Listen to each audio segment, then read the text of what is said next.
Class 9-এর third unit টেস্টের অঙ্কের একটি প্রশ্নপত্র রয়েছে। দেখো প্রিভিয়াস ইয়ারের প্রশ্নপত্র। এখানে প্রশ্নগুলো দেখো না তোমরা। একের দাগে তোমাদের মোট 14টি প্রশ্ন আছে, এক করে মোট 14 নাম্বার। দুইয়ের দাগে তোমাদের আছে, এখানে দেখে নাও, 13টি করতে হবে, 2 করে মোট 13 দুগুণ 26 নাম্বার। নেক্সট রয়েছে তোমাদের তিনের দাগের তোমাদের এখানে করতে হবে মোট একটি প্রশ্ন, দুটোর মধ্যে একটি করতে হবে, 3 নাম্বার। 4-এর দাগের দুটো আছে, একটি করতে হবে, 3 নাম্বার। 6-এর দাগের একটি করতে হবে, 3 মার্কসের। 5-এর দাগের একটি, 6-এর দাগের একটি, আর 7-এর দাগেরও তোমাদের একটি করতে হবে। 8-এর দাগের তোমাদের দুটো দেওয়া রয়েছে, একটি করতে হবে, 4 মার্কসের। 9-এর দাগের তোমাদের রয়েছে দুটির মধ্যে একটি করতে হবে, 4 মার্কসের।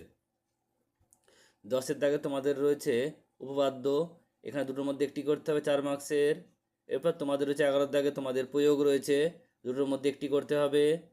এরপর তোমাদের 12-এর দাগে রয়েছে সম্পাদ্য, দুটোর মধ্যে একটি করতে হবে। 13-এর দাগে তোমাদের রয়েছে দুটির মধ্যে একটি, 14-এর দাগে দুটোর মধ্যে একটি, এবং 15-এর দাগের 3টের মধ্যে দুটো করতে হবে।